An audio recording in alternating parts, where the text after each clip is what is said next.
여러분들이 한 절, 마지막 6절을 함께 읽도록 하겠습니다. 그날에 내가 말하기를 여호와여 주께서 전에는 내게 노하셨사오나 이제는 주의 진노가 돌아섰고 또 주께서 나를 안위하시오니 내가 주께 감사하겠나이다 할 것이니라. 나의 구원이시라. 내가 신뢰하고 두려움이 없으리니 주 여호와는 나의 힘이시며 나의 노래시며 나의 구원이심이라. 그러므로 너희가 기쁨으로 구원의 우물들에서 물을 기르리로다. 너희가 또 말하기를 여호와께 감사하라. 그의 이름을 부르며 그의 행하심을 만국 중에 선포하며 그의 이름이 높다 하라. 여호와를 찬송할 것은 극히 아름다운 일을 하셨음이니 이를 온 땅에 알게 할지어다. 시온의 주민아 소리 높여 부르라. 이스라엘의 거룩하신 이가 너희 중에서 크심이니라 할 것이니라. 아멘. 오늘 본문의 배경은 구원의 감격과 기쁨을 노래하는 본문입니다. 하나님께서 백성들에게 베풀어 주신 이 구원을 기억하고 감사하며 그것을 나 혼자만 기억하는 것이 아니라 그 기쁨을 온 세상에 함께 널리 알리자라는 본문이죠. 본문이 오늘 우리에게 말하는 것이 무엇인지 오늘 본문을 통해서 함께 살펴보도록 하겠습니다. 내용 관찰 1번입니다. 이사야 선지자는 하나님을 어떤 분이라고 고백합니까? 우리가 읽은 2절에서는 이사야는 하나님을 전능하신 분으로 고백합니다. 한번 보십시오. 나의 힘과 나의 구원, 나의 노래, 내가 신뢰할 하나님이다 라고 말합니다. 저는 이 2절을 딱 읽는 순간 제 머릿속에는 곧장 출애굽기 15장 본문이 떠올랐습니다. 홍해를 건너고 난 이후에 모세가 백성들과 하나님 앞에서 부른 그의 찬양이죠. 제가 한번 읽어드립니다. 출애굽기 15장 2절 여호와는 나의 힘이요 노래시며 나의 구원이시로다. 그는 나의 하나님이시니 내가 그를 찬송할 것이요 내 아버지 하나님이시니 내가 그를 높이리로다. 지금 모세와 마찬가지로 이사야는 하나님의 이 구원에 대한 기쁨을 하나님의 전능하신 하나님을 찬양하고 있는 모습을 볼 수가 있습니다. 우리가 반드시 기억해야 될 것은 하나님은 우리의 진정한 구원자가 되어주시는 줄 믿습니다. 이사야가 지금 이 말을 하는 것은 첫 번째 출애굽을 지나 미래에 다가올 진정한 출애굽을 이야기를 하는 것입니다. 구원의 감격과 역사를 베풀어 주시는 그 하나님에 대한 은혜에 대한 고백이죠. 2번을 보도록 하겠습니다. 2번입니다. 구원받은 백성이 마땅히 해야 할 바는 무엇입니까? 우리가 읽은 이 4절과 5절 말씀을 보니 당연히 해야 할 몇 가지 반응들이 등장을 합니다. 이것은 누가 우리에게 강압적으로 시켜서 하는 것이 아니라 감격을 누린 자들은 모두 자연스럽게 나와야 하는 반응이죠. 하나님께 감사하고 하나님의 이름을 높이며 하나님의 행하신 일을 세상에 널리 전하는 것입니다. 이것은 하나님의 심판을 넘어섰습니다. 구원의 감격을 경험한 백성들과 우리들에게 적용할 수 있는 하나님의 말씀이죠. 하나님의 크신 능력을 이방 민족들, 지금 우리로 따진다면 하나님을 예수님을 믿지 않는 이 비그리스도인들에게 전파할 사명이 있습니다. 그래야 이 땅 가운데 하나님의 나라가 펼쳐지고 온 땅 가운데 하나님을 찬양하는 찬양 소리와 말씀과 예배 소리가 울려 퍼지게 되는 것입니다. 5절을 보십시오. 5절에는 극히 아름다운 일이라는 표현이 나옵니다. 이것은 하나님이 행하신 구원을 이야기를 합니다. 이를 온 땅에 알게 할지어다. 신약으로 말한다면 예수님의 지상 명령과 동일합니다. 땅끝까지 이르러 증인이 되며 하나님의 이름이 온 땅에 퍼져 하나님께서 영광을 받는 것, 이것이 우리가 마땅히 해야 할 도리입니다. 여기서 3번 연구와 묵상을 보도록 하겠습니다. 3번입니다. 이사야는 왜 구원받은 백성이 이를 온 땅에 알게 해야 한다고 말합니까? 먼저 백성들은 하나님께 범죄했습니다. 하나님께 불순종하며 하나님께 등을 돌렸습니다. 배신했습니다. 그 결과 하나님께서는 백성들을 심판하셔야만 했습니다. 만약에 심판에서 그친다면 이 하나님은 공의의 하나님만 가지고 계시는 것이죠. 하지만 하나님은 거기에서 멈추지 않으셨습니다. 공의와 사랑의 하나님은 심판을 피할 길이 없음을 아시고 구원을 약속해 주셨습니다. 바로 누굴까요? 우리 주 예수 그리스도시죠.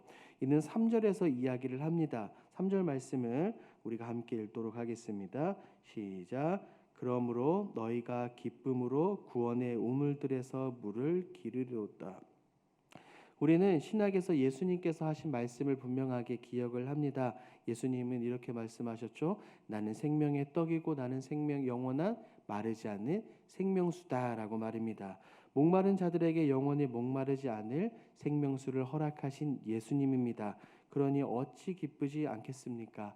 이 약속의 말씀을 따라 마르지 않는 생명수를 마시기 위해 하나님의 언약의 공동체에 함께 약속하며 속하며 기쁨을 나누기 위해 우리는 반드시 예수님 하나님의 말씀에 순종하여 나아가서 전해야 될 줄 믿습니다. 느낀 점입니다. 진노를 돌이키실 뿐 아니라 기쁨으로 자신의 백성을 구원하시는 하나님을 보며 무엇을 느낍니까?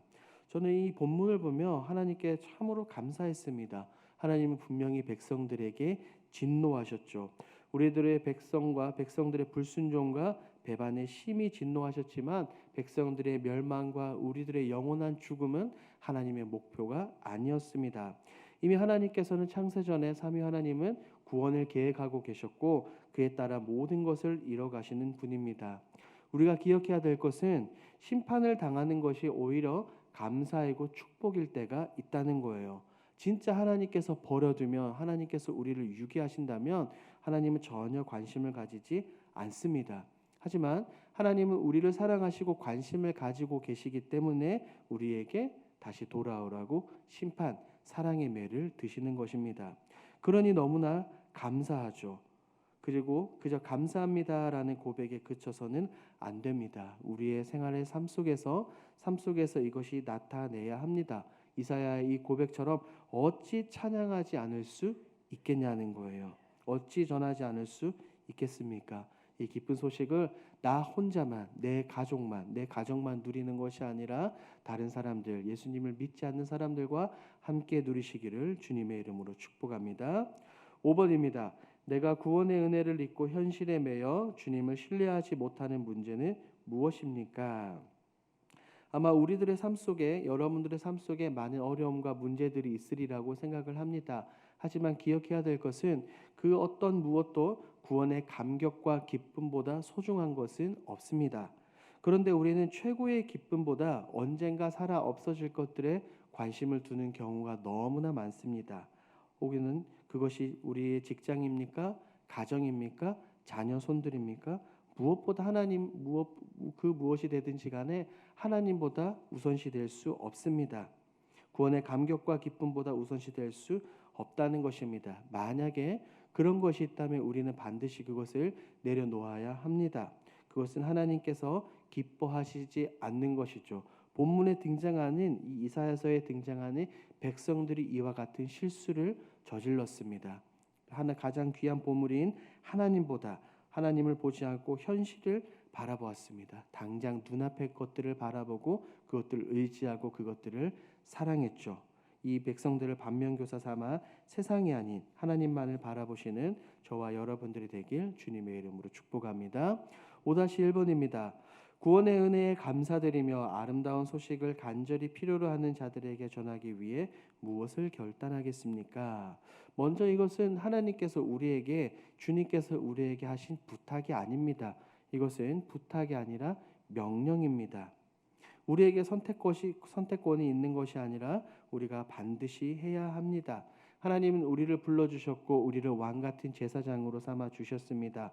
우리들은 하나님께서 나를 구원해 주셨다는 이 구원의 감격과 기쁨, 확신을 기억하며 세상에 나아가서 우리는 증인의 삶을 살아야 합니다.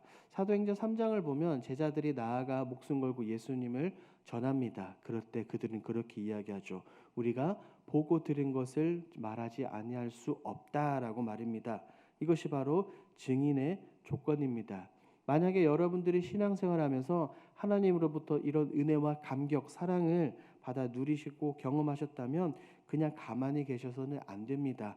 가족들, 내 믿지 않는 이웃들에게 복음을 전해야 합니다. 그렇게 하기 위해서는 먼저 내가 그 은혜를 누리는 것이 필요합니다.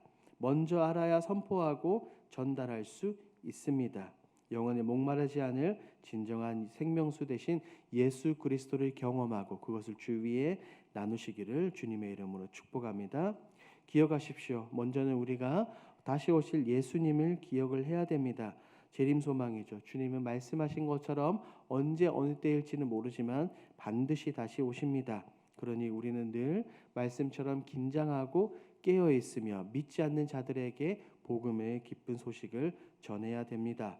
우리에게 가득 찬 흑암을 걷어가 주시고 우리가 가진 죄의 문제를 해결해 주시고 참된 구원의 감격과 기쁨을 허락해 주시는 그 하나님을 기억하며 세상의 것들과 구별되시기 바랍니다. 언젠가 우리에게 있을 진정한 자유의 날, 해방의 날, 진정한 회복을 기다리시며 사모하시는 저와 여러분들이 되길 주님의 이름으로 축복합니다.